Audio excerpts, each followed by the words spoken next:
con la pena al narcotráfico. A las personas, por ejemplo, que ingresaban sustancias a la cárcel, por más pequeñas que fueran, el microtráfico. Y eso se votó sin mucho pensar y luego la realidad demostró que, ups, acá hay un problema. Están quedando adentro un montón de mujeres por entrar muy poco en un contexto que se ha hablado mucho, pero generalmente, bueno, habla de extorsión, de amenaza. Entonces, realmente dejaba este artículo un flanco débil, ¿no? Y que por lo pronto desde el Partido Colorado se habían propuesto revisar. Otros dirán, bueno, no, el que hace, el que por más poca sustancia o mucha sustancia, el microtráfico tiene que ser penado, punto. Si es mujer o hombre, no importa. Bueno, puede ser una postura también. No sé vos qué pensás, Guillermo. Bueno, a ver, me parece que en el tema hay dos cosas. Una, la que tú decías primero, que es cuando se vota la LUC, no se pensó bien en esto, ¿no? Yo me parece muy loable y no quiero descalificarla desde el punto de vista de, no la propuesta, desde el punto de vista desde lo ideológico, porque me parece que está perfecto y apoyamos. Sí, desde el momento de que la propia coalición es como que primero se vota una ley y después aparece como un salvador que nos va a corregir esto. Bueno, no pensó en nosotros cuando votó. Entonces, por ende, por omisión, por impericia, está ahí un error que son culpables. Me parece, eso es lo primero, me parece muy bien que se corrija. Yo creo que este tipo de cosas sí se mencionaron antes. Hay muchos actores sociales que trabajan en cárceles, que están al tanto de esta temática y que de repente en su momento no fueron bastante atacados. Y bueno, y este tipo de recomendaciones... No fueron bastante escuchados, dirás. Sí, o atacados incluso en algunos casos directamente sobre gestiones y posibles fraudulencias que no terminaban en nada. O sea, también ensuciar el nombre de alguien es un ataque. A lo que yo voy también, y hoy no quiero ser solamente para este lado, porque siempre me digo que no me gusta polarizarme.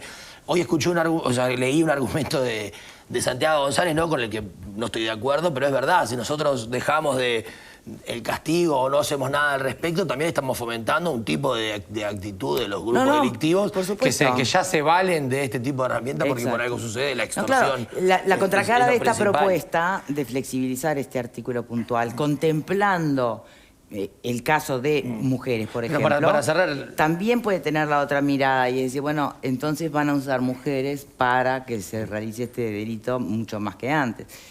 Es muy difícil. Para cerrar, perdón, capaz que me extendí un poco, pero quería, porque me parece que hay que mirar todo, ¿no? Que el sesgo a veces de mirarlo solamente desde el punto de vista de la mujer, ¿no? Que si bien estoy de acuerdo en un montón de reclamos, a veces la propia jueza... ¿No te parece que amerita en este caso? No, la propia jueza Beatriz Larrié señala eso, que hay que dejarlo de ver del sesgo, pero sí hay que ver desde la intencionalidad. Desde la intención, que hay gente que sí participa en una organización delictiva y se tiene que penar porque está intentando ingresar estupefacientes en la cárcel, y hay gente que lo hace desde un punto extorsivo y todo. Del caso a caso, claro. Creo que eso ya estaba, ya la ley ya lo permitía, el juez tenía la discrecionalidad. Entonces también digo otra cosa que es muy importante, que tenemos que creer en el Poder Judicial, tenemos que acreditar pero la capacidad en los hechos Cabildo se estaba llenando de mujeres que no formaban parte de ninguna organización quizás porque delictiva. la aplicación estricta de la normativa y la interpretación exigió eso en un error claro. En cambio, antes, si no se hacía, de repente se aplicaban medidas alternativas, otro tipo de penas. Hay un montón de... Yo no quiero aburrir con temas estrictamente de jurídicos. No, tenemos la abogada, Marta. Capaz que podés sumar desde ahí.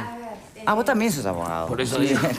Es verdad. A ver, el endurecimiento de las penas nunca saca el delito. Eso ya está comprobado a nivel mundial. Entonces, creo que acá lo que se quiso fue corregir un problema que se le generaba al INR, que es gente ingresando droga. Ahora, la pregunta es, ¿la droga que entra en las mujeres es la única que entra a las cárceles? Porque creo que ahí está el punto. No es ese. O sea, acá hay varios puntos. ¿Quiénes visitan a los presos? Las mujeres, la madre, la tía, la prima, las hermanas, mujeres. Es muy difícil que un preso reciba otra visita que no sea algún familiar mujer. Entonces, si tú tenés un familiar preso que consume, que va a incurrir en una deuda ahí adentro con todo lo que eso conlleva, ¿vas a dejar que se endeude por consumo? No, vas a tratar de buscar. ¿Qué es lo que haces con esto? Buscar una creatividad mayor para ingresarlo. ¿Eso soluciona el problema castigando al familiar mujer? No. que obviamente tenés que analizar el caso a caso, a ver si realmente encuadra en uno de estos o es otro tipo de situación, me parece que sí, y una amplitud del baremo de sanción le da al juez una discrecionalidad para decidir. Hoy no tiene ese poder de discreción el en juez, realidad, con la el luz tal cual problema como está. es que el problema que se ha visto es que en el interior las sanciones a las mujeres son mucho más graves que en Montevideo. Podría verse de, no sé, de tener una capacitación para los jueces para que unificaran y más o menos frente a un delito similar tuvieran... Pero eso es el Estado podría proveer también dentro, si el consumo está permitido, tenemos un país donde las leyes habilitan el consumo. Yo sé, y esto de primera mano, sé que se han hecho propuestas de asociaciones de productores con cáñamo industriales, esto para donarlo en cárceles y de repente se haga un registro de los presos que consumen y que puedan hacer algo ordenado. Quizás es hora de que el Estado tome las riendas de eso, porque salud... Bueno, quizás es la hora de hacer reducción de daños, es tener más claro qué está pasando y es desarticular un negocio que evidentemente existe. Entonces nos convertimos en un lindo narcoestado que suministramos... No, a ver. Cannabis con menos de 1% de THC, con analíticas, estamos lejos. Pero informemos a la gente porque... Cuando tú tenés la persona presa, lo que tenés que hacer, que no se hace, es darle un verdadero tratamiento de rehabilitación. No favorecerle que consuma. Fuman pasta base, fuman cosas...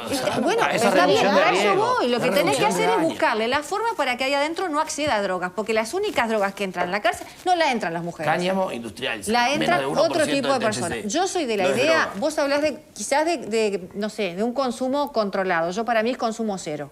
Entonces estamos parados en antípodas. Para mí es consumo cero. Todo bien, pero no va a pasar. O sea, entran a la cárcel delincuentes que consumen pasta base, que consumen marihuana, que consumen cocaína, que consumen... Los tenés en la situación ideal para tratarlo. Yo creo que lo que vos estás planteando, Marte, lo hemos hablado un montón de veces, sería el ideal de lo que debería ser el Estado. ¿Sabes cuál es el problema? La persona está encarcelada y el Estado no hace absolutamente nada. Ese es otro problema. Nosotros pretendemos que mágicamente... una ley y estamos cuestionando sería la ley. mágicamente la gente deja de consumir porque está presa. Mágicamente no pasa. ¿Qué pasa? Que entran drogas a las cárceles y que generan un endeudamiento que después se lo quieren cobrar a la familia, que también lo sabemos. Entonces yo lo que digo es, esta discusión de la LUC ya estuvo cuando estuvo en debate la LUC. Pero el artículo ya estaba. Cuando la gente... El proyecto viene de los defensores de oficio en octubre. A ver, pará, Sandra, ¿qué decís? Que el artículo ya estaba. En realidad la LUC lo único que modificó fue un agregado de penas. El mínimo de 4 años para las penas, que estaba en la ley de estupefacientes. El derecho penal excarcelable y no excarcelable está en para aquellas personas que utilizan el hogar. Fundamental. Es eso nada más. Pero el resto ya estaba en el artículo. Le subieron las penas. Y después también se suministra a un menor de edad o a una persona que tiene discapacidad, que es imposible de saber por el que está suministrando muchísimas veces. El ingreso que quieren efectuar no llega a ser un delito. No llega a ser un delito porque no llega a ingresar. Porque en revisoría eso fue por una interpretación agarra. posterior que hicieron y que... Pero hay es interpretación o no, pero es una tentativa. Bueno, hay 112 mujeres presas por una interpretación mal hecha. Tú que sos abogado lo tenés que decir, porque no ¿Qué tengo que decir? Que se forzó por parte de los jueces, los fiscales y los defensores de oficio, arreglaron un desastre mayúsculo legislativo porque no fueron escuchados, tuvieron que hacer un montón de interpretaciones y cuestiones para... Eso a mí me parece que intelectualmente es deshonesto presentarse a desastre legislativo? Y la LUC, esa modificación de la LUC, que evidentemente no se previó, se quiso endurecer cosas cuando ya existían, cuando los agravantes y los atenuantes en el derecho penal ya existen. Lo que siempre se hizo, tratar de que actuara como de que la gente viera esa norma y se controlara. Se encorsetó a los jueces. Pero está bien, lo que quiso hacerse fue que te asustara la norma. Lo que pasa es que la gente que hace eso no se fija el derecho penal antes de entrar o no entrar. La gente le asusta mucho más que lo van a matar en su casa por la deuda que generó. Por supuesto, entonces no se asustó. Creo que no estamos viendo el problema, en realidad, que el problema no es solamente el hecho de la pena que le aplican a la mujer. El problema es que esa mujer se ve obligada a tener que entrar droga a la cárcel porque quien tiene preso generó una deuda que se la van a cobrar con su familia. Pero el problema es el consumo y la adicción adentro de la cárcel. Ese es el problema. La sobrepoblación carcelaria. Yo creo que hoy quienes plantean el cambio... Algunos señores se están atropellando. El que plantea el cambio, hoy quienes plantean el cambio, creo que entendieron que tenía un objetivo y la realidad es que está generando un problema. Entonces, creo que ahí, por eso yo decía, esto estuvo en el debate cuando estuvo el tema del sí y el no, estuvo en debate y uno de los puntos que planteaban quienes defendían el sí era que esto iba a traer un problema para las mujeres, no sé qué, que es lo que termina pasando. Me parece... Que se votó en el Parlamento y que luego se ratificó por la ciudadanía. Me parece Entonces volvemos a poner en la mesa el mismo tema. Y habría que decírselo a los que hoy lo están planteando, que lo votaron a favor y están planteando cambiarlo, ¿no? Obviamente. O sea, me parece que se dieron cuenta que este punto puntual, yo no hablo de toda la LUC, hablo de este punto puntual, quienes defendían que ese artículo no estaba, o sea, quienes decían que no estaba bien ese artículo porque iba a generar el problema que tenemos hoy, en este punto tenían razón. Me parece saludable que se hayan dado cuenta que fue un error votar esto y que ahora estén planteándolo, parte de la coalición esté planteando modificarlo. Lo que digo es, mientras no pensemos en algo que resuelva integralmente el problema del consumo en las cárceles, ese es el punto. Esto que están haciendo es un error. Ese es el punto. Yo considero eso. Porque la droga no entra solo por las mujeres. No. Porque de hecho, así vos pusieras una muralla y no entraran más familiares, seguiría abriendo droga. Entonces, el problema es otro. El problema es que vos tenés gente que consume, que no la estás tratando, y gente de otro lado que ingresa las drogas. Entonces, es ahí donde tenés que poner el ojo. Pareciera que pretendemos que porque está preso va a dejar de consumir mágicamente. No, el problema también es la diferencia de pena que se aplica, porque de repente para la misma acción se aplican 4 años para una mujer y en otro lugar se aplican 18 meses. Y eso lo tenemos. Es así. Y no se analizan otros todas delitos. se le aplica 4 años de prisión. A ver si podemos bajar un poquito a tierra el debate. Nos está acompañando justamente en este momento la senadora del Partido Colorado, Carmen Sanguinetti. ¿Cómo le va? ¿Qué tal? Buenas tardes. Muy bien, muchas gracias por la invitación, un placer. No, por favor, muchas gracias a usted. Entonces, ingresó al Parlamento este tema que ya lo habíamos hablado antes, que usted integra incluso un partido que vota esta ley, la LUC en general, pero que tenía este artículo adentro. ¿Cómo fue que se empieza a entender o a visualizar, bueno, que generó un problema no pensado o no contemplado a priori? Claro. A ver, yo creo que nosotros desde el legislativo, nuestra tarea principal tiene que ver con, ver cuál es el efecto de las distintas normas que tienen en la sociedad y ajustar. Yo, más allá de este tema en particular que vamos a conversar específicamente hoy, yo tengo una visión muy crítica de cómo en Uruguay se sancionan leyes con un determinado objetivo. Muchísimas veces esos objetivos no se cumplen. Yo puedo darles un ejemplo. Este año hice un conversatorio en el Parlamento justamente sobre una ley que lleva 12 años de sancionada, que es el tema del ingreso de personas con discapacidad en el Estado. Es una ley que está lejísimos de cumplir con el objetivo y bueno, nada sucede. Entonces justamente lo que hicimos fue traer a las distintas partes involucradas, a los gerentes de capital humano, a la Oficina Nacional de Servicios Civiles y bueno, a ver, ¿qué está pasando con esta ley? ¿Por qué no está cumpliendo su objetivo? ¿Qué tenemos que cambiar? ¿La cuota de ingreso? Claro, la cuota. Por darles un ejemplo, pero hay la ley de estupefacientes, por ejemplo, es un decreto ley del año 74. La ley de sociedades comerciales de 16.060, en la cual se está trabajando ahora, es una ley de un tema trascendente que lleva décadas. Y bueno, y nos pasa con muchos temas que son muy relevantes, muy importantes para nuestra sociedad, para nuestro país, y resulta que tenemos marcos normativos que no, que son muy antiguos. Que no, claro, porque las sociedades evolucionan, cambian, la realidad de las mujeres también. Imagínense que este decreto de ley es del año 74. O sea, si habrá cambiado la realidad. Me tocó, a propósito de este proyecto de ley, integrar un panel interesantísimo con el catedrático Germán Aller, con la fiscal de estupefacientes Mónica Ferrero. Fue de las cosas más interesantes de las cuales participé en este año, porque yo realmente no soy experta en estos temas, de estupefacientes es mi primera aproximación, y ahí la verdad es que volví al Palacio diciendo, ¿cómo puede ser que tengamos un marco normativo así de antiguo, no? Entonces, digo porque me parece importante poner en contexto que nuestro trabajo es, por supuesto, sancionar leyes, pero ahí no se termina el trabajo. No. Ahí casi que les diría que recién empieza. Bien. Porque después hay que ver que las leyes que se sancionan van en la dirección deseada y bueno, y hay que estar muy atentos. O no. Y si no, y bueno, hay que corregir y hay que perderle el miedo. Bien. Una cosa es la ley de estupefacientes y otra es la LUC y el famoso artículo 74. Claro, sí, son dos cosas distintas. Como saben, la LUC fue un producto de una gran negociación entre los distintos partidos de la coalición Y en realidad este proyecto de ley que estamos planteando ahora no plantea derogar, digo, porque en distintos medios se ha tenido un error en la prensa, sí.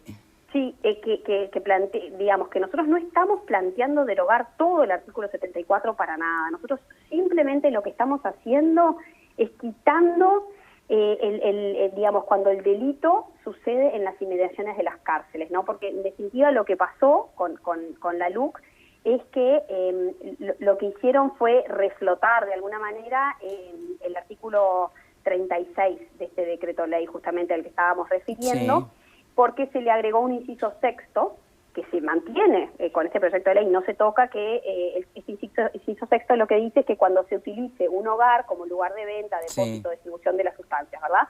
Entonces, todo ese artículo permanece igual. Lo único que nosotros hicimos fue sacar cárceles, o sea, todos los demás aspectos quedaron iguales a cómo están hoy. ¿Y por qué? Y bueno, porque lo que nosotros observamos es que si uno mira y estudia cómo ha aumentado la población carcelaria y hace un corte de 12 meses, de septiembre del 2020 al septiembre del 2021, ¿qué observa? Y bueno, observa que la población privada de libertad en general aumentó un 9%, sin embargo, si va al aumento de la prisión femenina, aumentó en un 26%. Un 26%, y muchos están vinculados a este delito en particular, que nosotros entendemos que tiene que ser penado. Digo porque a veces se cae, algunas veces tiene que leer cosas en las redes. Digo, nosotros entendemos que es una conducta delictiva que tiene que ser penada, por supuesto que sí. Lo que nos parece excesivo es esta mínima de 4 años. Por eso el proyecto de ley se llama armonización de la normativa penal. Bien. Y ya estamos, en definitiva, ajustando ese mínimo de 4 años para que esto quede más armonizado con el resto de la normativa penal. Y solo y específicamente para cuando se intente o se ingrese sustancias a la cárcel. Exactamente. Ahora, estamos... Sí. En esta observancia del crecimiento de la población carcelaria femenina, y donde muchos de los delitos se vinculan justamente a esto puntual, al ingreso de sustancias, ¿qué surge? ¿Qué se observa? ¿Qué hay del sistema, de cómo funciona en la realidad, que son las mujeres mayormente las que entran la droga? Y bueno, para empezar, tenemos cualquiera que está medianamente cercano a lo que es la realidad carcelaria de nuestro país o que ha leído los informes del comisionado penitenciario sabe que nos encontramos frente a uno de los principales desafíos. Nosotros estamos observados por organismos internacionales, estamos muy lejos de que nuestras cárceles cumplan el fin rehabilitador que debieran cumplir o que cumplen en otros países, ¿verdad? Entonces eso como marco. O sea, eso ya lo sabemos. Ya lo sabemos. Por otra parte, también sabemos que si uno conversa con operadores, yo en estos últimos 3 años he aprendido mucho de la realidad carcelaria, y cuando uno conversa con los distintos directores de cárceles, lo que dicen es, bueno, a los hombres en general los visitan las parejas, las exparejas, Ay, se cortó. Hola, hola. En cambio, a las mujeres, en general, no las visita nadie, ¿no? Entonces, eso para también poner en contexto, son enormemente más visitados los hombres en las cárceles que las mujeres. Bien, pero Sanguinetti, vamos al punto que amerite este cambio legislativo, porque en realidad eso no tendría mucho sentido. Justamente el cambio legislativo tiene que ver con que esta es una conducta que sucede con frecuencia, que responde a una realidad de unas cárceles muy compleja, porque la realidad de las cárceles es muy compleja, y bueno, y nos parece, lo entendemos así, y hemos estado sondeando el sistema político, y hay distintas voces que están a favor de un cambio normativo, en el cual se siga penando esta conducta, pero que no sean la mínima tan elevada, porque entre otras cosas, muchas veces son mujeres, jefas de hogar, muchas veces tienen hijos. Según el protocolo de Oasis, estas mujeres son de baja o nula peligrosidad. El protocolo de Oasis es el formulario que rellenan las personas al ingresar al sistema penitenciario y que le permite al Ministerio del Interior, al sistema carcelario, evaluar la peligrosidad de las personas. Estas mujeres son, en su enorme mayoría, por no decir todas, de baja o nula peligrosidad para la sociedad, y muchas veces tienen varios hijos a su cargo. Entonces yo siempre digo, es como que algunas personas entienden, bueno, estamos resolviendo, entre comillas, un problema, pero nos estamos comprando, entre comillas, otro problema que tiene que ver con qué pasa con esos chiquilines, que muchas veces son 4, 5, 6, que ingresan a dependencias del Estado, con todo lo que ello implica, qué pasa cuando salen de las dependencias del Estado. Sabemos que en países en donde esto se mide bien y sin caer en estigmatizar, porque no queremos caer en ese riesgo, la realidad es que muchos de estos niños jóvenes que tienen trayectorias de vida en centros del Estado, con lo que implica la falta de contención familiar, pasan del INAU al INISA, del INISA al CONCAR, ¿verdad? Entonces hay que mirar la situación en su globalidad. Por supuesto. No, y está muy claro lo de cómo usted ilustra con palabras eso de que queríamos solucionar un problema de hoy y nos compramos un problema de mañana. Exacto, Ahora, que suena muy feo, pero bueno. También pienso que, o he leído por allí voces que advierten que, bueno, la benevolencia que se aplicaría para los casos puntuales de personas, que mayormente son siempre mujeres, ¿no?, que ingresan una sustancia a la cárcel y dan con ese perfil de poca peligrosidad, esa benevolencia terminaría de alguna manera fomentando a la delincuencia a buscar como verdugos, justamente, ¿no?, a estas personas con este perfil. Claro, hijos a cargo, porque después la ley va a ser benevolente, cero peligrosa, porque la ley va a ser benevolente. ¿Cómo se hace para que no...? Sí. Nosotros tenemos que confiar, creo yo, en los que están operando, o sea, en los que están aplicando esta ley, ¿verdad? Entonces, acá, indudablemente, entendemos que los jueces van a tener la posibilidad de discriminar a aquella persona que efectivamente ingresa una pequeña cantidad para una pareja puntual, que verdaderamente es la pareja, o como hablábamos con Mónica Ferrero justamente en este panel que compartimos en la UDELAR, organizando por las mujeres de penalistas, digamos, que hace de esto un medio de vida, ¿verdad? Esto indudablemente que no queremos que implique bueno, entonces ahora... No es eso a lo que apunta la ley. La ley lo que apunta es para que el juez tenga margen de maniobra. Hoy no la tiene el juez, hoy no puede aplicar discrecionalidad ante casos así. ¿Necesariamente tiene que ir con la mínima de 4 años? Y no, claro, porque justamente cuando digamos, este artículo entró en vigencia, en definitiva lo que sucedió fue eso. Fue que se le quedaron encorsetados los jueces. Claro, quedaron Exactamente, Bien. Entonces eso es lo que estamos intentando resolver. Como les digo, fue una solución como quirúrgica, porque podríamos haber ido por la alternativa de derogar el 74 de la LUC y ahí hubiera caído todos los demás incisos. No, claro. Nosotros para nada nos parecía que ese fuera el camino, porque nos parece que muchas de las conductas que están en los distintos incisos de ese artículo tienen que ser, realmente merecen 4 años de mínima. Es simplemente fue una solución quirúrgica a la cual llegamos con el objetivo bien específico de resolver o intentar atenuar esta situación puntual que responde a una realidad que como Estado, como tú decías, Victoria, ya lo sabemos, sí lo sabemos, pero tenemos que ser conscientes lo que es estar en una cárcel en el Uruguay de hoy. O sea, yo realmente es un debe que tenemos todos los partidos políticos, porque hemos pasado todos por el poder. Sí, sin duda. Y las cárceles están como están. Entonces, no podemos mirar para el costado en esto. Yo creo que ahí tenemos uno de nuestros principales desafíos como sociedad. Tenemos una realidad carcelaria que nos debiera interpelar a todos. Y bueno, y esto está lejísimo de ofrecer una solución integral a todo este tema. No, está claro. Lejísimo. Pero por lo menos de ponerle coto a un problema que se estaba agravando. Es simplemente Bien. tener la ¿Pero solo corre para las sensibilidad mujeres de no mirar- entonces o para cualquier persona que cumpla? Para nada corre para las mujeres solo. Esto corre para cualquier persona que cumpla con esta La baja conducta peligrosidad, estar en un contexto de Exactamente. extorsión. Bien. Exactamente. Sí es cierto que nosotros lo que pusimos fue la posibilidad de considerar especialmente cuando el imputado tenga la guarda exclusiva Hijos a de cargo. niños, adolescentes o personas con discapacidad. Perfecto. Que la realidad en nuestro país indica que en el 99,9% de los casos quienes tienen hijos a cargo o personas con discapacidad a cargo son mujeres, pero no tiene en ningún lugar el género asociado a este tema.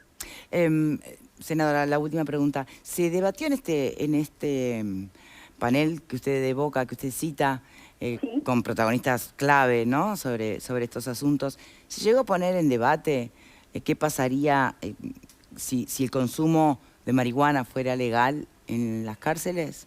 Bueno, justamente Germán Aller, el penalista grado 5, digamos, yo no diría que se puso en el debate, porque no estuvo el debate centrado ahí, pero soslayó algún comentario en ese sentido, y bueno, y yo creo que eso nos interpela a otro nivel, ¿verdad? Porque indudablemente tenemos, digamos, hay consumos que afuera de la cárcel son legales, que dejan de serlo adentro de la cárcel, y que en definitiva hay sustancias que se transforman en moneda de cambio. Bueno, por eso, se evitaría, y no sé hasta qué punto, ¿no?, pero un poco podría pensarse para evitar que sea una moneda de cambio de la marihuana, que trae a colación todo este otro problema que se generó entre quienes la tratan de ingresar para sus parientes privados de libertad.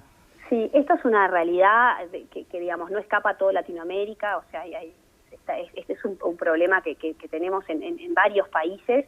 Yo creo que en definitiva tenemos algunos debates pendientes antes de ingresar a vinculados a la realidad carcelaria, que entiendo son inminentes de abordar. Pero como te digo, no es que realmente se discutió en profundidad.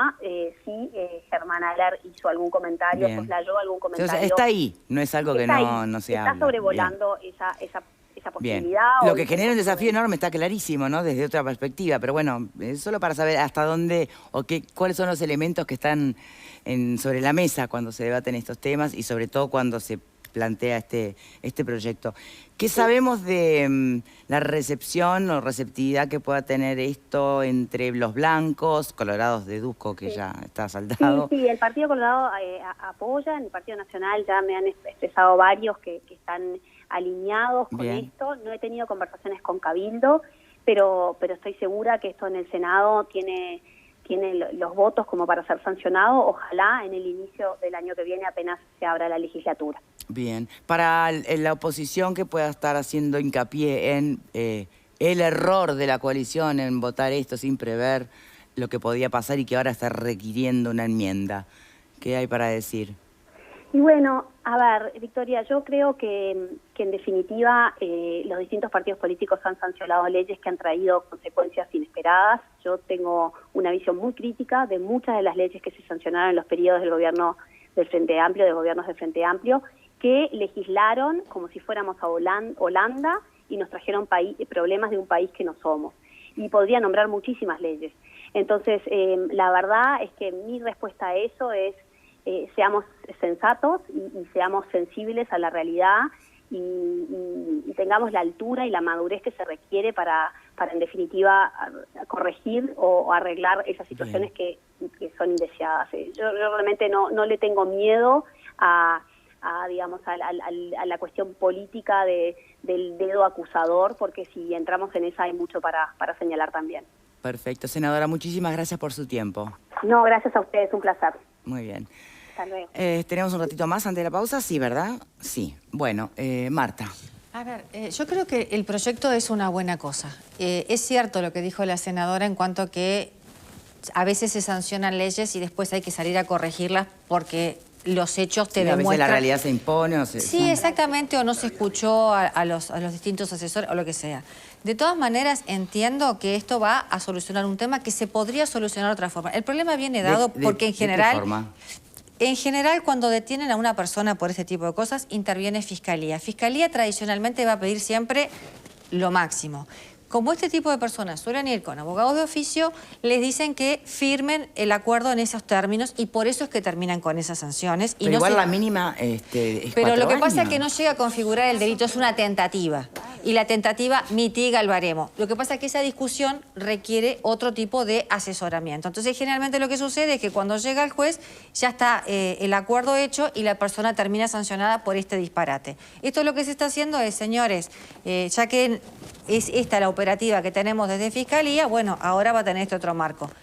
Entiendo Entiendo varias situaciones. Entiendo que las mujeres están en situación de riesgo porque, como lo dijo la senadora, lo dije yo antes, son las mujeres las que visitan y son las que están de alguna forma conminadas a este tipo de conductas. Entiendo que hay que de alguna forma diferenciar entre las que están siendo presionadas y las que lo tienen como medio de vida. Entiendo que también supone un riesgo porque puede ser a que elijan, bueno, ahora vamos a elegir como mulas mujeres porque tienen una visión más tolerante. Va a requerir un análisis de la situación un poquito más profundo del que se hace ahora, que se detiene a la persona, se va a fiscalía, se le ofrece un acuerdo y se tiende a sacar todo por acuerdo. Yo creo que hay que dar los tiempos. Y tenemos que recordar que el juez puede apartarse de esa propuesta de acuerdo, no está obligado por el acuerdo. Lo que pasa es que la mayoría de las veces se termina homologando ese acuerdo sin demasiado análisis. ¿Qué acuerdo necesitas si te agarran infraganti? Es una tentativa. Vos no ingresaste. Perfecto, pero hay como tentativa también configura delito. Sí, pero se baja el baremo. Perfecto, no, pero digo, ¿por qué me hablas de un acuerdo en esos casos si en realidad qué vas a acordar? Porque en general, Fiscalía siempre tiende a pedir lo máximo. Bien. Y si vos no tenés una defensa que discuta que no se configuró el delito, que es una tentativa, vas a terminar ¿Pero qué tanta firmando. discusión, justamente, entre la tentativa y la configuración del delito? ¿Hay diferencia? Si tú leís lo que dicen las propias mujeres, lo que dicen es, cuando yo quise acordar, me estaban haciendo firmar esto. Eso es lo que dicen las mujeres. Rafa. Bueno, nada, yo no creo que el mal asesoramiento de los defensores de oficio o el asesoramiento apresurado sea la causal, digo, ¿no? Por lo menos a mi criterio.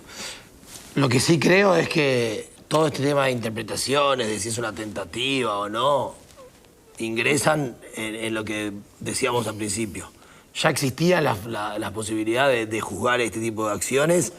Estamos de acuerdo en que uno está ingresando droga a la cárcel y no puede ir con un rezongo para la casa porque, bueno, no es un delito menor, ¿no? Digo, eso no se discute, que nadie discute eso.